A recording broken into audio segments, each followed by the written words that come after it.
So to start off with today's lecture, just a very quick revision.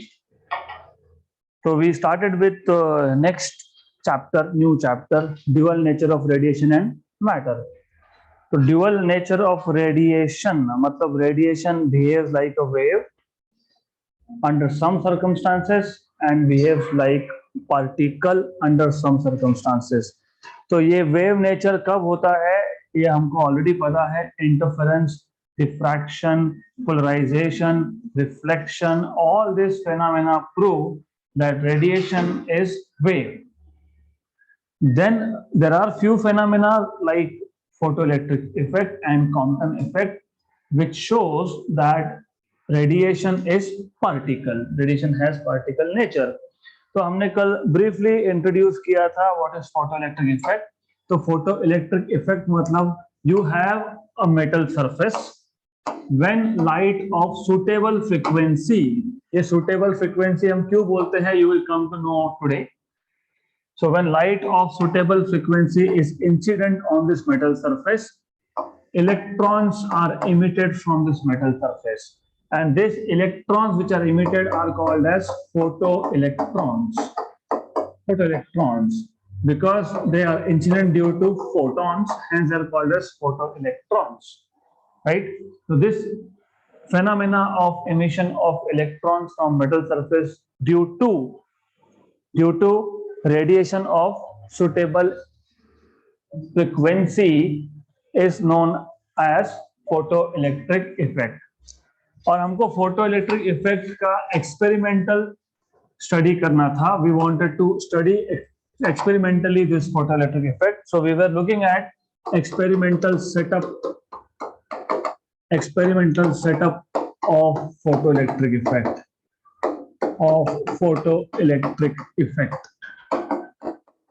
और ये जो experimental setup है इसका हमने कल half of the part we have seen. तो इफ यू रिमेंबर, अगर आपको याद है अच्छे से, तो आई टोल्ड यू कि फोटो इलेक्ट्रिक इफेक्ट के लिए सबसे पहले वो you need to have a emitter plate. मतलब you need to have a sensitive metal plate जिसको हम फोटो सेंसिटिव प्लेट भी बोलते हैं, उसको इमिटर भी बोलते हैं, उसको सम बुक्स में एनोड भी बोलते हैं, राइट. तो anyways I will not use those anode and cathode words here. So you have a plate, metal plate, which will emit electrons if light of suitable frequency is incident onto it. And to have light, we need to have a source. तो यहां से जो electrons emit होंगे, इन electrons को collect करने के लिए हमें एक कलेक्टर प्लेट चाहिए था. तो you need a collector plate to collect these electrons. And if you remember, इस emitter plate को, इस collector plate को हमने एक evacuated chamber में रखा था. You can say evacuated tube also. So you keep it in evacuated tube. Evacuated tube मतलब basically you are taking out the gas from here. यहाँ पे vacuum create किया आपने basically. So you have a vacuum which you are creating over here, something like this. तो हमारे पास एक evacuated tube है, and then evacuated tube में light enter कर सके, hence you have a quartz window here. Quartz window allows light only to enter and not to leave. तो इतना basic setup हमने देखा था. Now we will see complete setup. So we already have a schematic here. हमारे पास already एक diagram है which is showing complete experimental setup. So as you can see, you have a quartz window. As you can see, you have a source of light. You have a emitter plate which is also called as photosensitive plate. You have a collector plate. Then there are electrons which are emitted due to incident photons, and these photoelectrons will travel towards collector plate. अब वो collector plate की तरफ कब जाएंगे वो हम बाद में देखेंगे. हाँ, तो हम देखेंगे डिटेल में. तो कलेक्टर प्लेट और इमिटर प्लेट में पोटेंशियल डिफरेंस आपको लगाना पड़ेगा so that the electrons can go from emitter to collector. Now the thing is, थोड़ा सा एक जनरल कंफ्यूजन होता है जब आप बोलते हो पोटेंशियल डिफरेंस. तो potential difference is difference of potential between 2 points. हम जब पोटेंशियल डिफरेंस की बात करेंगे तो नॉर्मली हम ऐसा बोलेंगे दैट, हम ऐसा नहीं बोलेंगे कि we are applying some potential difference between emitter and collector plate. We will say that collector plate is at positive potential with respect to emitter plate. क्यों? क्योंकि कलेक्टर प्लेट जब पॉजिटिव पोटेंशियल पे होगा with respect to emitter plate, only then electrons will be attracted towards collector, क्योंकि electrons are negative, they will be attracted towards positive. अब positive potential का मतलब क्या होता है? सो there is slight misunderstanding sometimes. देखो ऐसा है, हमें ऐसा लगता है नॉर्मली कि जब मैंने बोला कि collector is at positive potential, मतलब इमीटर माइनस ही होना चाहिए, मतलब इमीटर -2 और ये +1, ऐसा कुछ, राइट? तो आप बोलोगे collector is at positive potential with respect to emitter.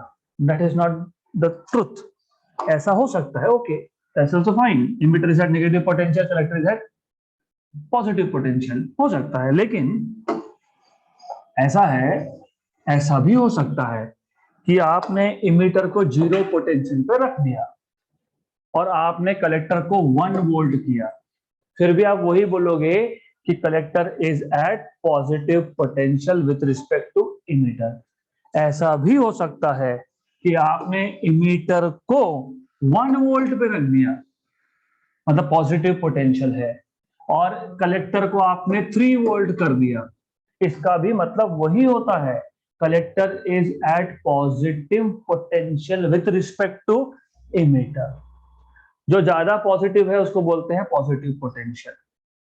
हो सकता है डेफिनेटली इमीटर नेगेटिव है, कलेक्टर पॉजिटिव है, ओके, कोई प्रॉब्लम नहीं है। इमीटर 0 पोटेंशियल पे है, कलेक्टर पॉजिटिव पोटेंशियल पे है, फिर भी collector is at positive, higher positive potential. ऐसा भी हो सकता है इमीटर पॉजिटिव पे है, कलेक्टर हायर पॉजिटिव पे है, फिर भी हम यही बोलेंगे कि collector is at positive potential. याद रखना, राइट? और ये चीज आपने पोटेंशियोमीटर में देखा ही है बेसिकली। मैं बताया था potentiometer works on the principle of drop of potential. और जैसे भी आप सेल लाते हो, for example you have cells, here also we have a cell. तो ये जो सेल है इस पे लिखा हुआ है 10 वोल्ट, इस पे एक एंड है पॉजिटिव, एक एंड है नेगेटिव। तो जब आप इसको एक सर्किट में कनेक्ट करोगे, फॉर एग्जांपल अगर मैं एक सर्किट में एक सेल कनेक्ट करता हूं, you see it works, okay? तो when you connect a cell, क्या होता क्या है बेसिकली, जब आप ऐसा लिखते हो, हाँ, ये पॉजिटिव लिखा जाता है, ये नेगेटिव लिखा जाता है। तो अगर आप इसको एक एक्सटर्नल सर्किट में लगा रहे हो, अगर ये 10 वोल्ट का है, तो रियलिटी इज दिस कि यहाँ पे 0 वोल्ट है, यहाँ पे 10 वोल्ट। फिर थोड़ा आगे जाओगे तो ये 1 वोल्ट, ये 2 वोल्ट, ये 3 वोल्ट, ये 4 वोल्ट। मतलब potential drop is proportional to length, मतलब एक एंड 0 ही है बेसिकली। तो जितना लेंथ बढ़ते जाएगा उतना उतना पोटेंशियल ड्रॉप बढ़ते जाएगा। सो एनीवेज, अब जब हम फोटो इलेक्ट्रिक इफेक्ट की बात करेंगे तो याद रखना, normally what we will do is when we will study photo electric effect, हम इमीटर प्लेट को 0 पे रखते हैं, फिर कलेक्टर प्लेट को हम हायर पॉजिटिव पोटेंशियल पे रखते हैं, right? Then I told you कि ये जो आप पोटेंशियल डिफरेंस अप्लाई कर रहे हो अपने आप आएगा क्या? नहीं आएगा। You will need some battery cell या फिर potential divider arrangement. Why potential divider arrangement? क्योंकि पोटेंशियल डिवाइडर अरेंजमेंट क्या करता है, ये आपको पोटेंशियल डिफरेंस चेंज करने देता है। You need to have a instrument which allows you to change the potential difference. मैंने कल ही बताया था आपको कि फोटो इलेक्ट्रिक इफेक्ट में there are 3 variables, frequency, intensity and potential difference. मतलब हमको यहाँ पे ऐसा जरूरत पड़ेगा कि इसको पहले 1 वोल्ट करो, फिर 2 वोल्ट करो, फिर 3 वोल्ट करो, फिर 4 वोल्ट करो, मतलब in short potential difference change करो। तो पोटेंशियल डिफरेंस चेंज करना है तो यहाँ पे आप नीचे देख रहे हो, there is this variable potential source, जिसको पोटेंशियल डिवाइडर भी बोलते हैं, राइट? होता क्या है, ये पॉइंटर जो आपको दिख रहा है, जैसे ही इस पॉइंटर को शिफ्ट करोगे तो पोटेंशियल चेंज होगा। अब पोटेंशियल कितने से चेंज हुआ मेजर करना पड़ेगा। You have to measure how much is the voltage or potential difference between emitter and collector plate. तो ये पोटेंशियल डिफरेंस कितना है, ये मेजर करने के लिए आपको एक इंस्ट्रूमेंट चाहिए, वोल्ट मीटर. तो वोल्ट मीटर कनेक्ट किया, because you need to know. सिर्फ वो शिफ्ट करते रहे. हाउ डू यू नो कितना है? 1 वोल्ट है, 2 वोल्ट है, 2.5 है, 2.11 है, 2.13 है. तो ये जो वोल्ट मीटर है, it will give you the reading of the potential difference between emitter and collector. और याद रखना, volt meter is always connected in parallel across. हमेशा आप लिखते वक्त भी लिखते हो आप, when you write down things you say voltmeter is connected across and ammeter is connected in series. तो हमने एक सुटेबल पोटेंशियल डिफरेंस अप्लाई कर दिया. फोटो इलेक्ट्रॉन्स कलेक्टर प्लेट पे आ गए. कलेक्टर प्लेट ने कलेक्ट करके इसको सर्किट में भेज दिया, और फिर यहाँ पे एक माइक्रो एमीटर है जो उस करंट को मेजर करेगा, and it will give you some readings, right. तो देखो, as you can see this is in series, ये सीरीज में लगाया है. और अगर आप वोल्ट मीटर को देखोगे तो वोल्ट मीटर हमेशा दो टर्मिनल्स के अक्रॉस होता है क्या? देखो है, यहाँ पे है, ये एक टर्मिनल है वोल्ट मीटर का. It is going through this की अरेंजमेंट. अगर ये की यहाँ पे ज्वाइंट होता तो ये ऐसा ज्वाइंट होके ये लगता कलेक्टर प्लेट पे. सिमिलरली ये जो टर्मिनल है, अगर ये की ज्वाइंट होता तो ये इस ज्वाइंट के थ्रू कनेक्ट होता इमीटर प्लेट पे, राइट. तो वोल्ट मीटर दो टर्मिनल्स के अक्रॉस ही होता है हमेशा. That is what you need to know. Then there is something called as commutator. मैं इसको बोलता हूं कम्यूटेटर की. यहाँ पे देर आर सम की अरेंजमेंट्स, मतलब वहां पे 4-5 की होते हैं, आप ओपन या क्लोज कर सकते हो उसको. उससे होता क्या है, सी थिंग इज, हमेशा जरूरी नहीं है कि आप इमीटर को जीरो पोटेंशियल पे रखा है तो कलेक्टर को पॉजिटिव पे ही रखोगे. इट मे बी रिक्वायर्ड कि हमको कलेक्टर को नेगेटिव पोटेंशियल पे रखना है, क्योंकि कलेक्टर को जब पॉजिटिव पोटेंशियल पे रखोगे मतलब you are doing what? You are basically making electrons move towards collector, और यही कलेक्टर पे जो इलेक्ट्रॉन्स आएंगे वो कलेक्ट करके आप मेजर करोगे current, right. It may be required कि हमको इलेक्ट्रॉन्स को कलेक्टर प्लेट पे पहुंचने ही नहीं देना है, मे बी रिक्वायर्ड. अब फिर आप बोलोगे ऐसा कैसा? मैंने अगर यहाँ पे नेगेटिव पोटेंशियल लगाया तो फिर कलेक्टर तक इलेक्ट्रॉन्स नहीं आएंगे, या जीरो पोटेंशियल लगा दिया. लेट्स से हमने पोटेंशियल डिफरेंस लगाया ही नहीं, ये भी जीरो पोटेंशियल, ये भी zero potential. What is potential difference? Zero. तो फिर इलेक्ट्रॉन्स क्यों जाने लगे? वहां पे जाएंगे, क्यों जाएंगे? थिंक. बाहर नहीं जाएंगे, कहाँ तो जाएंगे, तो वहीं जाएंगे. ऐसा थोड़ी होता है, कहीं तो जाना है तो वहीं चले जाओ. They are not like you. कहीं तो जाना है तो क्लास पे चले जाओ, right? There is, I mean, of course they are like you. Why? एक गया तो फिर दूसरा भी क्लास में आएगा, फिर तीसरा भी आएगा, चौथा भी आएगा. तो आइडिया यार is, pardon me for poor joke, छोड़ दो. ऐसा है कि ये इलेक्ट्रॉन इमिट होने के बाद ये सारे के सारे यहाँ पे एक्यूमुलेट होने लग गए, और जब इलेक्ट्रॉन्स एक जगह पे एक्यूमुलेट होते हैं उसको आप बोलते हो इलेक्ट्रॉन क्लाउड. और ये सारे के सारे नेगेटिव है ऊपर से, तो नेगेटिव है तो एक दूसरे को धक्का देंगे, गो अवे, रिपल्शन. तो ये रिपल्शन की वजह से they will start moving away from each other, मतलब they will start moving towards collector plate. And you may want, ऐसा हो सकता है कि आपको एक भी इलेक्ट्रॉन को यहाँ पे आने नहीं देना, तो आप नेगेटिव पोटेंशियल अप्लाई करोगे, -1, फिर चेक करोगे नहीं थोड़ा तो करंट मिल रहा है, फिर आप क्या करोगे? और एक रीजन है why electrons will reach there. I will tell you in a while. मान लो मैंने -1 लगा दिया यहाँ पे कलेक्टर को, still I am getting some current. फिर मैं नेगेटिव पोटेंशियल और बढ़ाऊंगा, फिर चेक करूंगा हाँ अभी करंट कम हो गया, लेकिन जीरो नहीं हुआ, मतलब कुछ ना कुछ इलेक्ट्रॉन्स तो पहुंच ही रहे हैं। फिर मैं और नेगेटिव पोटेंशियल बढ़ाते जाऊंगा and finally I will get some value of voltage where the current is zero, मतलब एक भी इलेक्ट्रॉन नहीं पहुंचा, उसको हम बोलते हैं stopping potential, right? So we will see in detail. अब first of all it should be very clear, this arrangement, experimental setup should be very clear.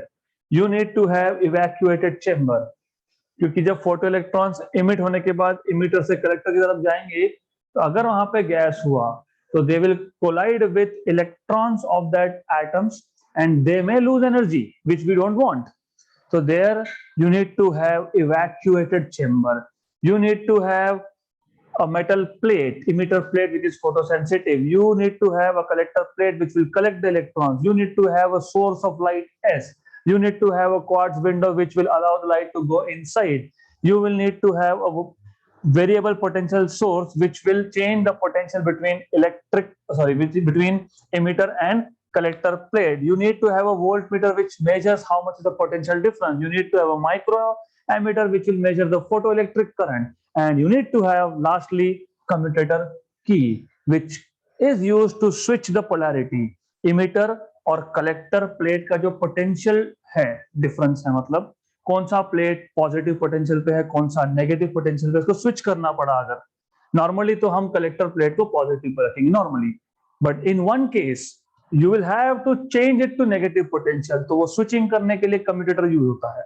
Good. अब this is all about experimental setup.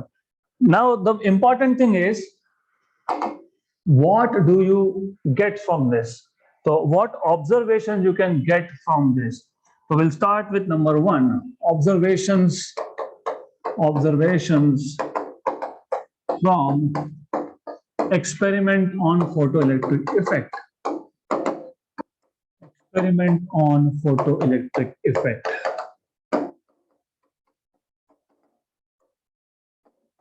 Number one, as I told you, मैंने आपको बताया था कि 3 variable है आपके पास, आप 2 को कांस्टेंट रखोगे, 1 को वेरी करोगे। तो सबसे पहले हम चेक करेंगे what is variation of photoelectric current with frequency. Photoelectric current with frequency. Right? Ab, now you need to understand little bit basics. हमारे पास एक मेटल प्लेट है और मैं बार बार बोल रहा था when light of suitable frequency, suitable, बार बार ये वर्ड यूज करता है suitable. Why? Because of course अब थोड़ा सा आपको एटॉमिक फिजिक्स का बेसिक्स पता होना चाहिए, फिर हम इसको समझ पाएंगे। तो you know inside an atom you have a nucleus and electrons are orbiting in circular orbit. अब ऐसा है, metals are made up of such atoms. Each atom has nucleus and there are electrons in the orbits. Electrons. Some electrons, right? Metal है तो मैं last shell में 3 दिखाए, क्योंकि metals can have 1 or 2 or 3 electrons in the last shell. ये जो photon आएगा, ये photon इलेक्ट्रॉन को नॉकआउट करना चाहिए। नॉकआउट करेगा तब जाके इलेक्ट्रॉन्स पहले तो फ्री होंगे, फिर सरफेस से फ्री होंगे, राइट? पहले तो एटम से फ्री होना चाहिए और फिर सरफेस से फ्री होंगे।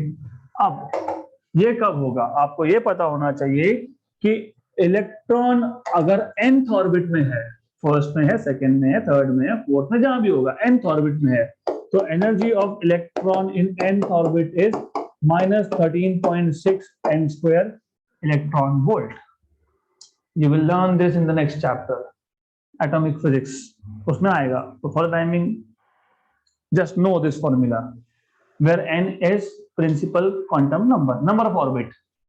अगर इलेक्ट्रॉन पहले ऑर्बिट में है तो इलेक्ट्रॉन का एनर्जी फर्स्ट ऑर्बिट में है -13.6 eV, अगर इलेक्ट्रॉन सेकेंड ऑर्बिट में है तो -13.6/2 स्क्वायर मतलब 4, मतलब ये आता है 3.4 eV नंबर अप्रोक्सीमेट, 13.6/4। अगर थर्ड ऑर्बिट में है तो -1.9 के आसपास आता है, because it is 13.6/9। Correct, good. और ये माइनस का मतलब पता होना चाहिए। माइनस का मतलब ये है कि इलेक्ट्रॉन इज टाइटली बाउंडेड है, मतलब बेसिकली टाइटली या लूजली वो छोड़ दो, बट इट इज बाउंडेड। तो negative energy, negative total energy, इसका मतलब होता है द फोर्सेस आर अट्रैक्टिव। और इसके लिए ग्रेविटेशन में हर बार आप चेक करोगे तो पोटेंशियल एनर्जी और may, but for sure total energy ये आता है नेगेटिव। तो जहां पे भी एनर्जी नेगेटिव आए मतलब which forces are at work, attractive forces. और लॉजिकल भी है, न्यूक्लियस नेगेटिव था, सॉरी पॉजिटिव था, इलेक्ट्रॉन जो है नेगेटिव है तो अट्रैक्टिव फोर्स होगा।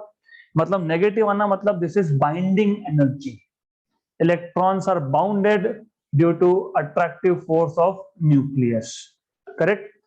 अब मान लो ये फोटोन आया, photon is behaving like a particle और it underwent a collision with electron from the third orbit। तो जितना थर्ड ऑर्बिट इलेक्ट्रॉन के पास एनर्जी है, कम से कम उतना एनर्जी होना चाहिए फोटोन के पास, नहीं तो फिर इलेक्ट्रॉन फ्री नहीं होगा। मान लो थर्ड ऑर्बिट में इलेक्ट्रॉन का एनर्जी है -1.9, मतलब माइनस मतलब बाइंडिंग सिर्फ, नेगेटिव आपको बताता है कि अट्रैक्टिव फोर्स 1.9 eV एनर्जी है। ये जो फोटोन आया, अगर इसके पास 1.5 eV हुआ, इलेक्ट्रॉन फ्री होगा क्या? नहीं होगा। 1.6 आया, नहीं होगा। 1.8 आया तो भी नहीं होगा, कम से कम इस 1.9, right. It is just like humans. जब प्रमोशन हम कंपनी स्विच करते हैं ना, हम बोलते हैं अरे मेरे को उधर ही उतना मिल रहा है तो फिर तुम्हारे पास क्यों? ये बोलेगा मेरे पास ऑलरेडी 1.9 है, you give me more I will come, right. तो anyways you need to remember like this. अब एनर्जी बढ़ाना मतलब, फोटोन का एनर्जी याद होगा प्लैंक्स क्वांटाइजेशन से, एनर्जी बढ़ाना है मतलब एग्जैक्टली। अब समझ में आया सुटेबल फ्रीक्वेंसी क्यों बोला? अगर फ्रीक्वेंसी कम हो तो एनर्जी कम है, एनर्जी कम है तो फोटोन का उतना एनर्जी ही नहीं है कि वो इलेक्ट्रॉन को नॉकआउट कर सके। तो अब दिस इज वेरी इंपॉर्टेंट। तो when you have frequency such that it is just sufficient to free the electron, that is called as threshold frequency. The minimum frequency at which the photoelectrons are just emitted is called as threshold frequency. Good, good. तो अब अगर आपको देखना है, if you want to check how photoelectric current changes with frequency, तो number 1 मैंने आपको कल ही बता दिया था कि हम by default photo electric current को हमेशा y एक्सिस पे प्लॉट करेंगे। तो this is photo electric current का एक्सिस, जिसको मैं शॉर्ट में बोल रहा हूं photo current, right. This is photo electric current and here I will be plotting frequency nu। good। और मैंने आपको ये भी बताया था कि when you study variation of photo current, मतलब आप चेक कर रहे हो कि कितना करंट है as a function of frequency of the light. ये जो सोर्स एस से जो लाइट आएगा उसका फ्रीक्वेंसी चेंज करोगे और फोटो करंट मेजर करोगे। तो जब आप ऐसा करोगे तो दो वेरिएबल्स जो थे, एक तो था इंटेंसिटी और एक था पोटेंशियल डिफरेंस। पोटेंशियल डिफरेंस यहाँ पे ये वर्ड नहीं यूज होता, बिकॉज मैंने बताया आपको नॉर्मली हम क्या करते हैं, नॉर्मली हम इमीटर को 0 पे रख देते हैं, मतलब इमीटर को हम फिक्स कर देते हैं 0, और फिर हम चेंज किसको करते हैं, कलेक्टर पोटेंशियल को, राइट। तो हम लिखते हुए ऐसा बोलते हैं, जब आप एक्सप्लेन करोगे तो you will write a suitable positive potential is applied to the collector plate। क्योंकि suitable क्यों फिक्स है, वो सम फिक्स वैल्यू पॉजिटिव, क्योंकि ई को आपने जीरो रखा है, सी को आपने पॉजिटिव रखा है, तो अ सुटेबल मतलब fix positive potential is applied to the collector plate. Good. फिर क्या और क्या कांस्टेंट रखा आपने? Intensity. The intensity of the source is kept constant. Now you vary, you change the frequency of the photons coming from the source and plot the variation of frequency photocurrent against frequency।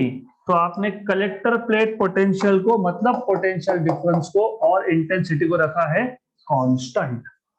और as I just told you कि जब तक photon के पास sufficient energy नहीं है तब तक electron free नहीं होगा, राइट? एग्जाम्पल भी दिया आपको मैंने कि अगर 1.9 EV का एनर्जी है, आपने 1.6 EV एनर्जी दिया है, तो इलेक्ट्रॉन इमिट नहीं होगा। फिर आप क्या करोगे? फिर आप एनर्जी बढ़ाओगे, मतलब क्या बढ़ाओगे? फ्रीक्वेंसी। फिर आप फ्रीक्वेंसी और बढ़ाओगे and then you will see for some particular value of frequency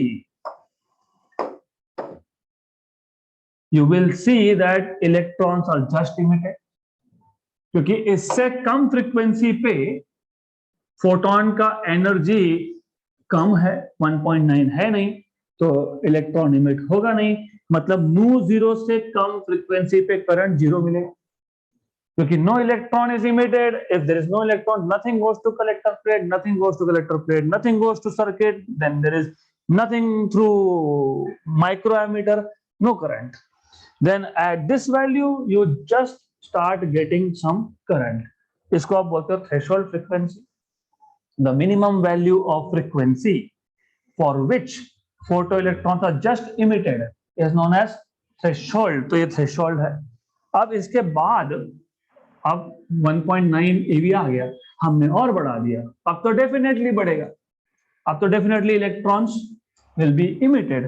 तो इस फ्रीक्वेंसी के बाद यू हैव फोटो करंट। तो देखो यहां पे जो दिखाया है zero current, and here you see after threshold you get continuous current, right? इसका मतलब ये, इसका मतलब what conclusions you can draw, आप ऐसा बोल सकते हो, आप बोल सकते हो कि if frequency of incident radiation is less than threshold, no emission of photoelectrons, so the photoelectrons are not emitted, photoelectrons are not emitted, no current, good।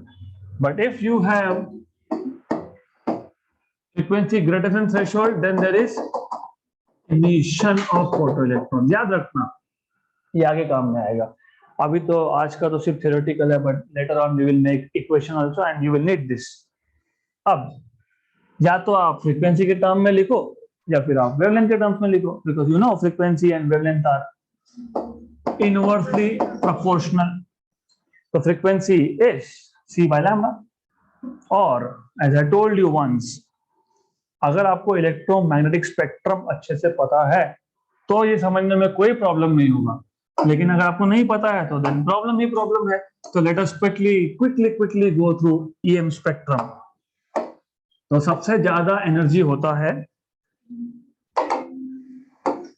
किसका? किसका? gamma rays।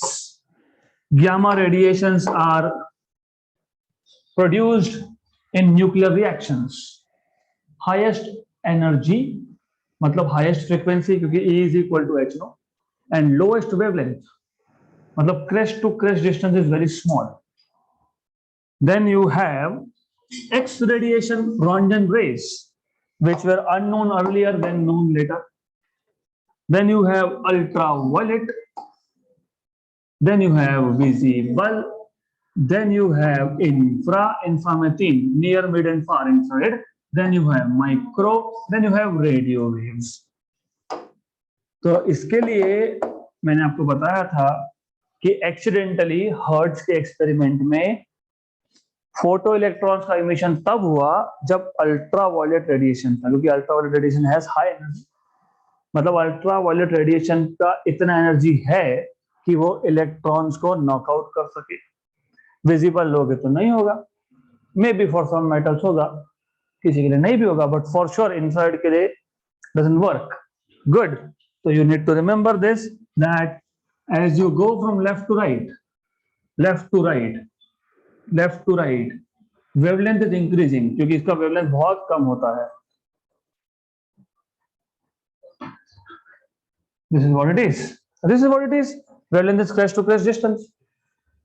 और वो आखिरी में रेडियो तो किलोमीटर रेंज में आता है, रेडियो वेव्स है, लार्ज वेवलेंथ. और as you go from left to right, energy is decreasing, wavelength increases, frequency decreases, मतलब energy also decreases. So that was the reason behind not getting emission for anything greater than UV. Okay, अब यहां तक अगर clear है तो आपको समझ में आ गया. अगर फ्रीक्वेंसी थ्रेशोल्ड से कम हुआ, मतलब एनर्जी एक पर्टिकुलर वैल्यू से कम हुआ, तो नो इमिशन. इसका उल्टा अगर वेवलेंथ एक पर्टिकुलर वैल्यू से ज्यादा हुआ तो नो इमिशन. क्यों? क्योंकि इनवर्सली रिलेटेड है, right? So if the wavelength is greater than certain value, and of course visible का यूवी से ज्यादा होता है, so when the wavelength is greater than some maximum value, then there is no emission. तो जैसे आपने पहले डिफाइन किया था threshold frequency, the minimum frequency for which the photoelectrons are just emitted is known as threshold frequency. वैसे ही बोलते हो the maximum wavelength for which the photoelectrons are just emitted is called as threshold wavelength. Good. So of course, if lambda is less than lambda 0, then there is emission. तो उल्टे conditions है, inverted, right? ये हो गया पहला graph. दूसरा graph, now you have to see variation of photoelectric current with intensity. Number 2, variation of photoelectric current, variation of photoelectric current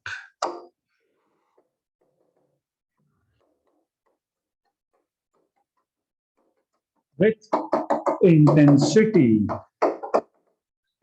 So as I told you, as a rule, हम लोग हमेशा y axis पे रखेंगे photo electric current को. तो y axis will always be reserved for photo current, photo electric current. इसको photo electric बोलो या फोटो करंट बोलो, एक ही चीज है. And this is now intensity I. और then what will you keep constant? Frequency and collector plate का पोटेंशियल, राइट? तो अब स्टार्ट में वही बोलोगे, a suitable positive potential is given to collector plate. Photons of suitable frequency मतलब it should be greater than threshold. So photons of suitable frequency are used, या फिर they are emitted from the source S. Now you are varying intensity. अब मैं आपको एक example देता हूं. Remember this, it is just an example. नहीं तो फिर एग्जाम में भी ऐसा लिख के आओगे और बोलोगे मैंने लिख के दिया. Just an example, remember, just an example.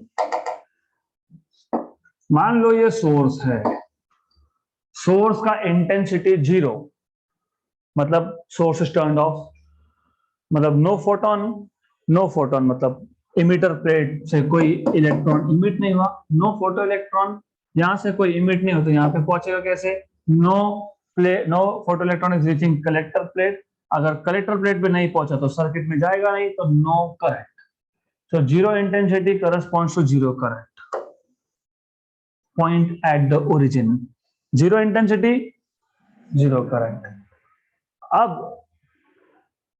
Again just as a warning, ये सिर्फ एग्जाम्पल के लिए है. Now if I change the intensity to 1, imagine अगर मैंने इंटेंसिटी 1 किया तो 1 फोटोन इज इमिटेड, और 1 फोटोन मतलब 1 electron. If intensity is 1, the source is emitting 1 photon. 1 photon is incident on emitter plate. It is knocking out 1 electron. If 1 electron is knocked out, 1 electron will reach collector plate, and then you will have 1 microampere current. You will get current as 1 unit, some unit, nanoampere, microampere, I don't care, some unit. तो इसका मतलब जब intensity 1 था तो current भी 1 था. तो you will get a point over here. और मैंने पहले से ही बता दिया आपको, ये सिर्फ एग्जाम्पल है, ऐसा नहीं होता है 1 इंटेंसिटी 1 फोटोन 1 इलेक्ट्रॉन 1 माइक्रोएम्पियर, ऐसा कुछ नहीं होता है.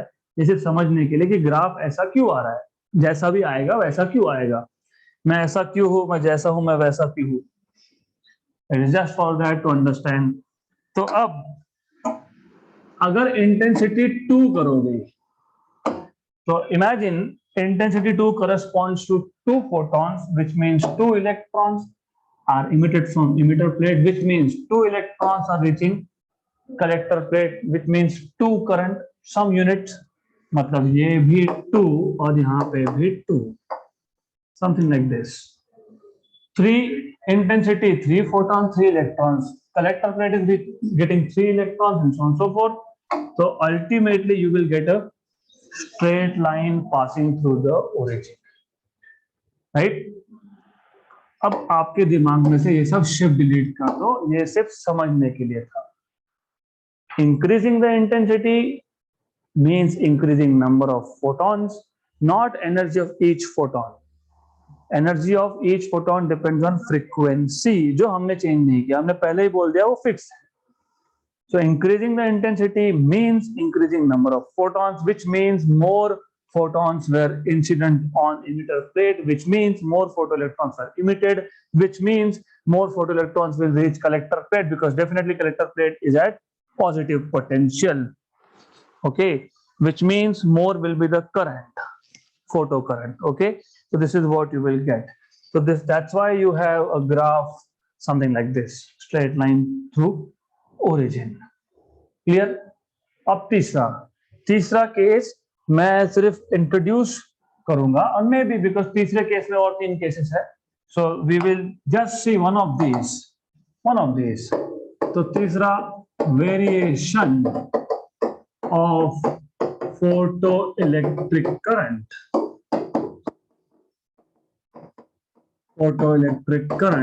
With collector plate potential, not potential difference.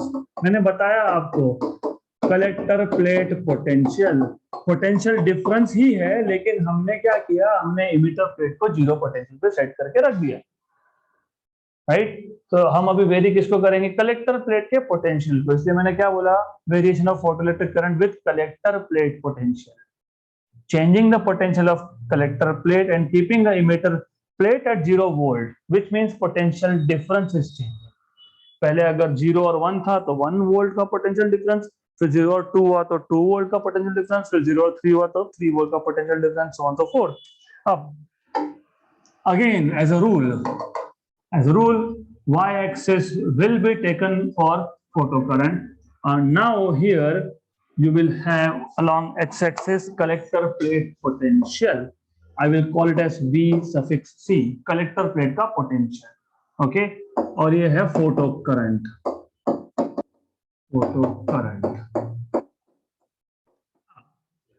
Imagine कि इमिटर प्लेट भी 0 पोटेंशियल पे, कलेक्टर प्लेट भी 0 पोटेंशियल पे. योर एक्सपेक्टेशन इज कि जब पोटेंशियल डिफरेंस है ही नहीं तो एक भी इलेक्ट्रॉन कलेक्टर प्लेट पे पहुंचेगा नहीं, which is a wrong assumption. Why? 2 reasons. एक, नंबर 1, जब आप, मैंने बताया था देयर आर 2 रीजंस. एक तो इलेक्ट्रॉन क्लाउड होता है, दूसरा भी है, दूसरा ये है कि मान लो कि यहां से जो इलेक्ट्रॉन फ्री होने वाला है, मतलब ये पहले तो एटम के अंदर है, इसको फ्री होना है और इसका बाइंडिंग एनर्जी है सम वैल्यू. ओके, और यहाँ पे फोटोन आया, इस फोटोन के पास ज्यादा ही एनर्जी है, फ्री होने के लिए 1.9 चाहिए था, इसके पास 2.1 eV है, राइट। और आगे जाके आप सीखोगे the minimum energy required for a electron to free from the metal surface is called as work function. minimum energy required for the electron to free from the metal surface is called as work function। वो बाद में आएगा। मैंने आपको ये बताया, imagine ये electron को फ्री होने के लिए चाहिए 1.9 eV, इसके पास है 2.1 eV। जब कोलिजन होगा तो फोटोन तो पूरा एनर्जी देगा इसको, उसमें से 1.9 तो लग गया फ्री होने में, बाकी 0.2 कहां गया? एनर्जी के neither be created nor be destroyed, कहां गया? Electron takes it with itself in the form of kinetic energy. So the remaining energy appears as kinetic energy.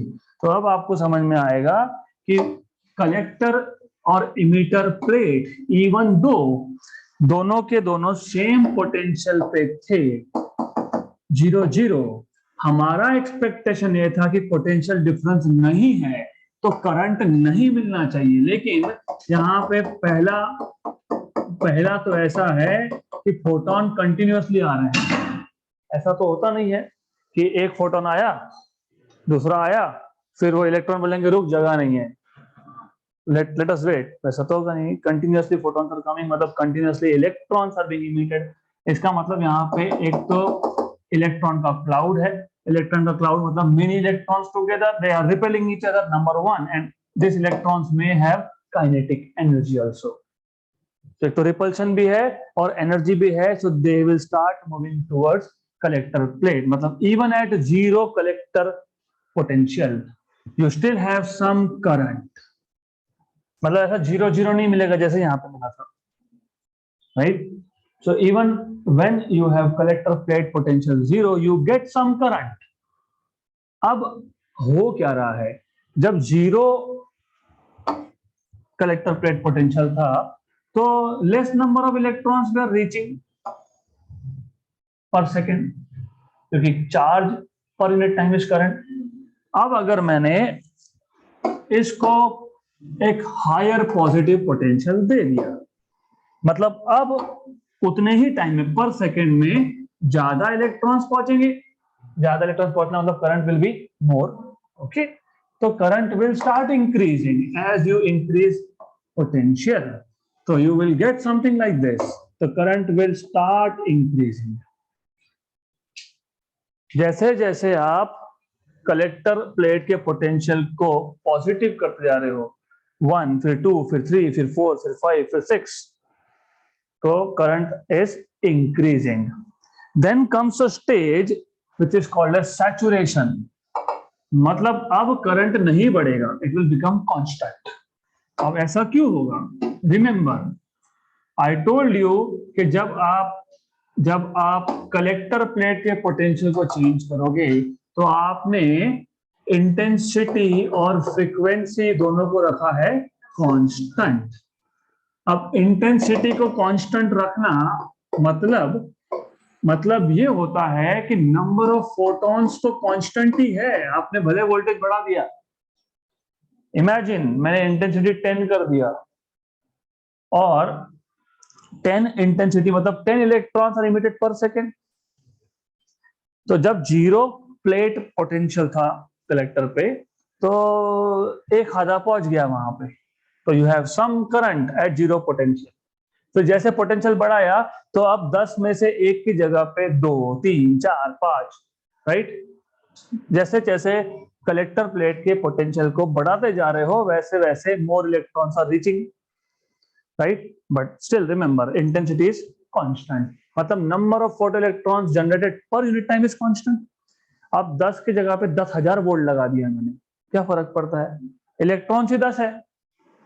So electrons available per unit time they are fixed. अगर 10 photons है तो 10 ही electron generate होंगे, फिर आप कितना भी एक particular value के बाद कितना भी पोटेंशियल बढ़ाते जाओ करंट बढ़ेगा नहीं, क्योंकि करंट बढ़ने के लिए क्या बढ़ना चाहिए, चार्ज। लेकिन नंबर ऑफ चार्जेस मतलब इलेक्ट्रॉन्स इमिटेड पर यूनिट टाइम इज फिक्स। तो इसके लिए हम बोलते हैं कि करंट कांस्टेंट हो गया, और जब करंट कांस्टेंट होता है इसको बोलते हैं सैचुरेशन। सैचुरेशन का सिंपल मतलब जितने भी इलेक्ट्रॉन्स इमिट हुए सारे के सारे पहुंच गए। अब इस पॉइंट के बाद वोल्टेज बढ़ा के कोई फायदा नहीं होने वाला। You will not get current, it will not increase anymore, it will become a fixed value now, right? अब let us just wind this up. अब उल्टा करते हैं। ये था कलेक्टर प्लेट का जीरो पोटेंशियल, इसके राइट में पॉजिटिव, इसके लेफ्ट में नेगेटिव। अब इमेजिन कि मैंने इसको रखा है नेगेटिव पोटेंशियल पे। नेगेटिव पोटेंशियल पे रखना मतलब ये करना कि इलेक्ट्रॉन्स को रोकना, डोंट कम। लेकिन फिर भी एक दो इलेक्ट्रॉन्स, मतलब एक दो मतलब small number of electrons will still reach. Why? Because electron cloud is offering repulsion. Additionally, these electrons may have sufficient kinetic energy to reach. अब ये भी थोड़ा सा हेवी वर्ड है, सफिशिएंट। इतना डिटेल नहीं है आपको बुक में, लेकिन समझना जरूरी होता है समटाइम्स, इज इंटरेस्टिंग थिंग। अब ऐसा क्यों होगा कि सफिशिएंट बोल रहा हूं? आइडियली क्या होना चाहिए, अगर फोटोन का फ्रीक्वेंसी फिक्स है तो फोटोन का एनर्जी फिक्स है।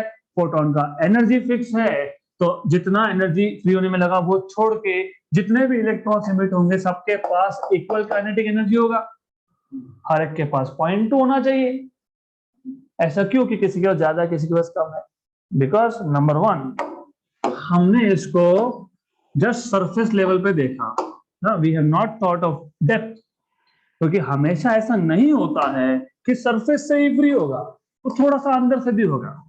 जब थोड़ा सा अंदर से होगा तो अंदर से बाहर आते आते कोलिजन होंगे, मतलब एनर्जी का लॉस होगा। मतलब जो थोड़ा अंदर से आएगा उसके पास काइनेटिक एनर्जी थोड़ा कम हो सकता है, 0.2 की जगह पे 0.1, 0.15, right? This is something that can happen, okay. तो दैट इज व्हाई ये सारे के सारे जो इलेक्ट्रॉन्स इमिट हुए थे, they may not have exactly the same energy, maybe slightly here and there, right? तो जिसके पास ज्यादा है वो नेगेटिव पोटेंशियल लगाने के बाद भी आएगा।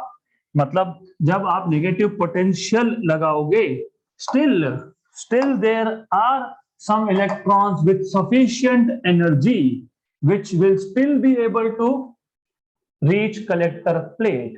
फिर हम क्या करेंगे, हम और नेगेटिव कर देंगे, हम इसको और नेगेटिव कर देंगे, फिर चेक करेंगे, फिर हम बोलेंगे थोड़ा सा करंट कम हुआ, मतलब थोड़े कम इलेक्ट्रॉन्स कलेक्टर प्लेट पे आ रहा है, फिर हम और नेगेटिव करेंगे। ऐसा नेगेटिव करते जाएंगे और करंट कम होते जाएगा, और फाइनली एक वैल्यू आएगा पोटेंशियल का for which the current becomes zero.